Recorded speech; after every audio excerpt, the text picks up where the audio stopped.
Bienvenue sur Africa 24 dans cette nouvelle édition du Non-Stop Info. Voici les titres de l'actualité.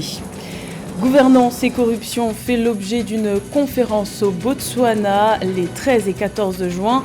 Une rencontre organisée par l'Union africaine et les bailleurs de fonds internationaux pour tirer des leçons post-Covid afin de renforcer les systèmes de gouvernance et d'intégrité.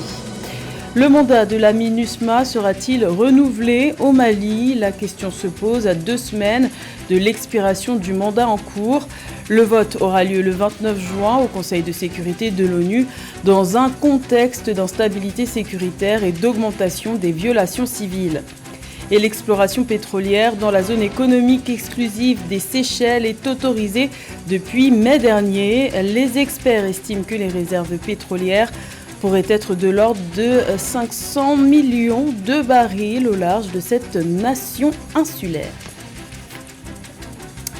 Mais tout d'abord, au Bénin, les appels à la décrispation politique semblent avoir été entendus. La Cour de répression des infractions économiques et du terrorisme a ordonné le 14 juin la libération provisoire de 17 personnes poursuivies pour atteinte à la sûreté de l'État qui étaient placées sous mandat de dépôt. Parmi eux, des militaires et des membres du parti de Sébastien Ajavon, une décision qui intervient juste au lendemain de la rencontre entre l'ancien chef de l'État Thomas Boni et le président Patrice Talon. Rappelons que le climat politique béninois s'était relativement tendu au lendemain des élections législatives de 2019 non inclusives et depuis les condamnations de nombreux opposants. Le Botswana a accueilli les 13 et 14 juin une conférence de haut niveau sur la promotion de la bonne gouvernance et la lutte contre la corruption. Une rencontre organisée par l'Union africaine et le Fonds monétaire international pour améliorer les possibilités de croissance post-Covid grâce à la bonne gouvernance. Reportage de notre envoyé spécial au Botswana, Fraterne Dakaisenga. Une conférence de haut niveau sur la promotion de la bonne gouvernance et la lutte contre la corruption a été organisée par le Fonds monétaire international en collaboration avec l'Union africaine et d'autres partenaires à Gaborone, la capitale du Botswana. Elle s'est tenue du 13 au 14 juin 2022 et a vu la participation des hautes personnalités africaines et experts en matière de gouvernance et d'économie. Weak governance and corruption.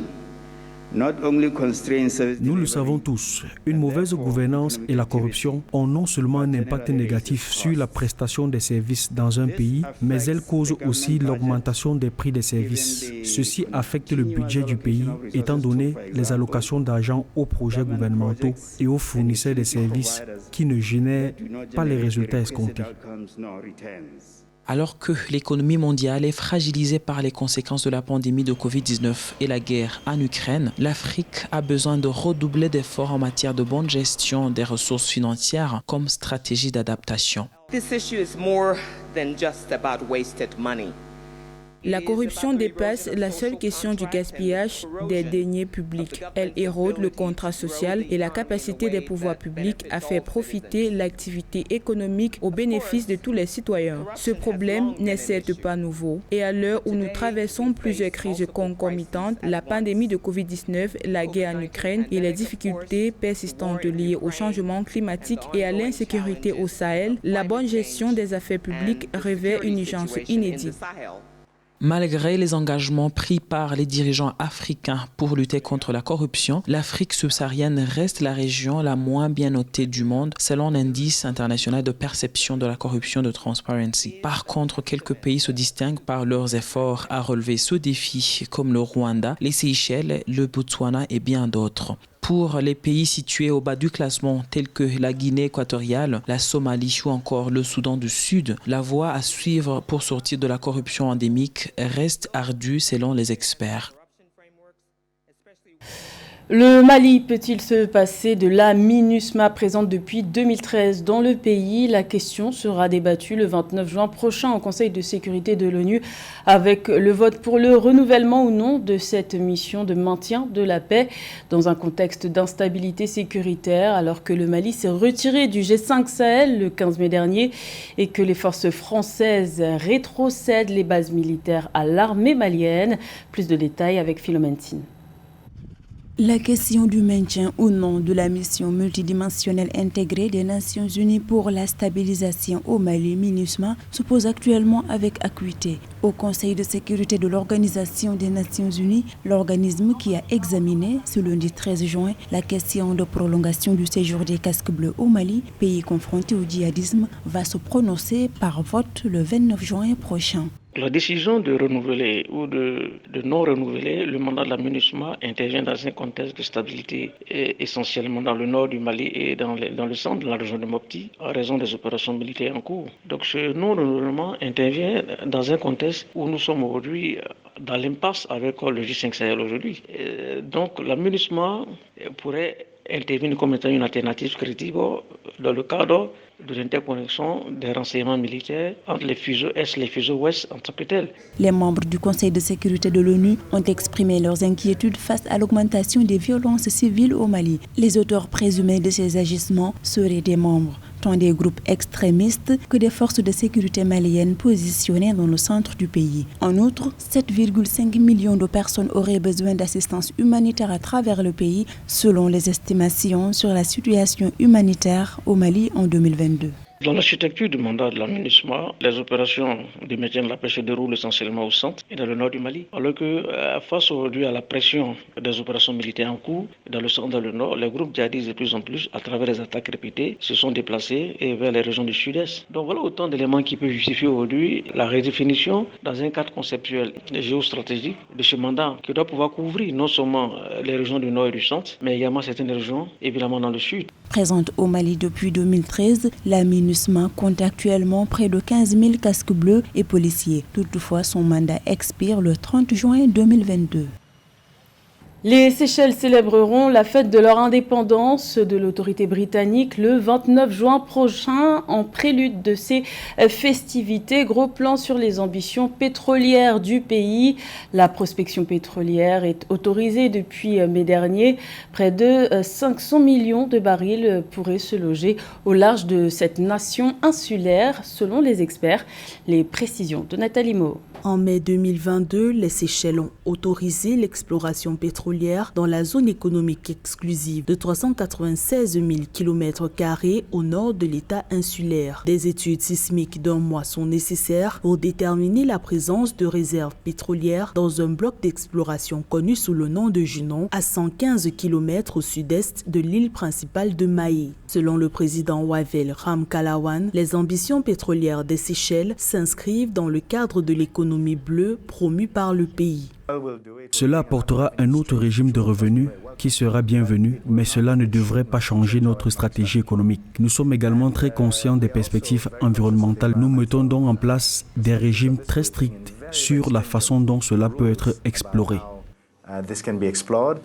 L'exploration pétrolière dans le plateau des Mascareignes est source de tensions historiques entre les Seychelles et l'île Maurice dans l'océan Indien. Cependant, les deux pays ont réactivé le mécanisme de juridiction conjointe, un traité signé entre les deux pays en 2012. En cas d'exploration pétrolière positive, cet accord prévoit un partage équitable des revenus entre les deux États insulaires.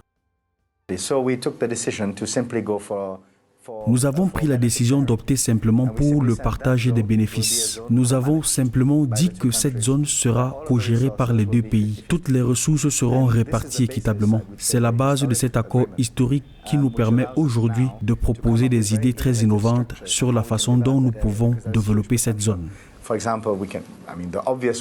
Des premières études sismologiques ont été menées en toute discrétion en 2014 aux Seychelles. Elles ont été abandonnées en 2016 quand le prix du baril du pétrole est descendu. Ces études préalables ont estimé à 500 millions de barils les réserves pétrolières probables des Seychelles. Également dans l'actualité, une grève générale devrait paralyser la Tunisie ce jeudi 16 juin. Un mouvement social lancé par l'UGTT, l'Organisation générale tunisienne du travail, le premier organe syndical du pays. Cette grève devrait se faire à tous les niveaux des structures du secteur public.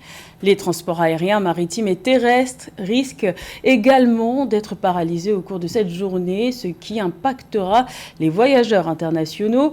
La détérioration du pouvoir d'achat des travailleurs et la hausse des prix dans le pays seraient à l'origine de cette décision. Le Tchad interdit le mariage des mineurs depuis 2015. Pourtant, cette loi peine encore à s'appliquer. Un phénomène dénoncé dans l'ouvrage engagé intitulé « Enfance perdue, rêve brisé », un roman qui relate les périples des jeunes adolescentes contraintes au mariage forcé, des petites filles trop vite devenues femmes, obligées d'abandonner leur scolarité et leurs rêves pour embrasser une vie d'adulte. Reportage de notre correspondant Mahamat Ramadan, commentaire Nathalie Moho. Dans son ouvrage intitulé « Enfance perdue, rêve brisé », l'écrivaine Mouna Kalimi Sougui dénonce le phénomène de mariage forcé imposé aux jeunes filles dans certaines cultures traditionnelles africaines. L'auteur dénonce cette pratique qui affecte la scolarisation des filles et surtout leur état de santé physique et mentale. À travers ses récits, l'écrivaine appelle à une prise de conscience collective face à ce phénomène silencieux antiprogressiste. Ce n'est pas un phénomène qui doit rester ici au XXIe siècle. Le monde a avancé. La jeune fille tchadienne et africaine doivent aussi changer leurs rêves, leurs ambitions. Nous devons lutter pour le mariage des enfants, ensemble. Je demande au gouvernement de chaque pays africain de disposer des lois et des politiques pour éradiquer définitivement le mariage des mineurs, parce que cela impacte sur leur santé, leur éducation. Pour l'écrivaine Mouna Kalimi Sougui, le combat pour l'émancipation des jeunes filles et des femmes africaines n'aura son sens que si la génération actuelle des intellectuels africains se sent concernée. Elle estime que l'éducation des jeunes est le début de la fondation d'une société plus juste et plus responsable vis-à-vis de la gente féminine. Je lance un cri d'alarme à la jeunesse africaine en général et à la jeunesse tchadienne en particulier de se baser et focaliser sur la lecture et surtout sur l'éducation. Parce que l'éducation est l'arme plus puissante pour combattre. Je leur demande ensemble, nous tous, la jeunesse africaine, il faut aller de l'avant. Ensemble, nous devons être les soldats du développement et les armes de la paix pour l'Afrique. Dans son roman de 96 pages, l'auteur retrace l'histoire tumultueuse de Traya, une fille de 10 ans pleine de vie qui perd la joie de l'enfance quand elle est donnée en mariage malgré elle. À cause de ce mariage forcé, elle doit abandonner ses études et ses rêves pour embrasser le monde des adultes dans lequel elle ne connaîtra nullement le bonheur. La fête ne finit pas au Sénégal depuis que le pays a remporté la première Coupe d'Afrique des Nations de son histoire en février dernier au Cameroun. Une tournée s'est déroulée du 15 mai au 13 juin dans les 14 régions du pays pour présenter le trophée de la CAN. Retour sur cet événement qui a suscité l'engouement des populations avec Cheikh Omar Kamara. Entamée il y a presque 4 semaines, la tournée du trophée de la CAN 2021 remportée par les Lions de la Teranga est entrée dans sa dernière ligne droite au cours du week-end dernier. La caravane qui a sillonné 14 régions dans la zone du nord, du centre et de l'est est arrivée samedi 11 juin en Casamance, au sud du Sénégal. Le Trophy Tour est ainsi un grand moment de communication et de partage de la fierté d'appartenir à une nation de sport et de sportifs. Tout ce qu'on a mis dans l'équipe nationale, le travail de la fédération, l'État et tout ce qu'on a fait, le calcul et le résultat ne donnaient que le trophée africain. C'est pourquoi j'ai dit à l'entraîneur que la finale ne nous intéressait pas. Ce qui nous intéresse, c'est le trophée africain. Prétextant l'engouement populaire partout où le trophée est passé à travers le Sénégal, le ministre des Sports Matarba a lancé un défi au sélectionneur Aliou Cissé pour le mondial 2022 au Qatar, à quelques mois seulement du début de la compétition. Un compétiteur reste un compétiteur. Aujourd'hui, nous allons à la Coupe du Monde. Bien sûr que nous avons des ambitions, mais il est important aussi que ces ambitions soient des ambitions atteignables. Voilà, donc ça veut dire que oui, nous sommes ambitieux fortement, mais nous restons réalistes aussi. Le Trophy Tour participe au maintien de l'engouement suscité par les récents résultats obtenus par les Lions de la Teranga suite au premier titre de champion d'Afrique de la CAN Cameroun 2021 et à la qualification à la prochaine Coupe du monde de football prévue en novembre 2022 au Qatar. C'était le journal de la rédaction. Merci de l'avoir suivi. L'information continue sur Africa 24.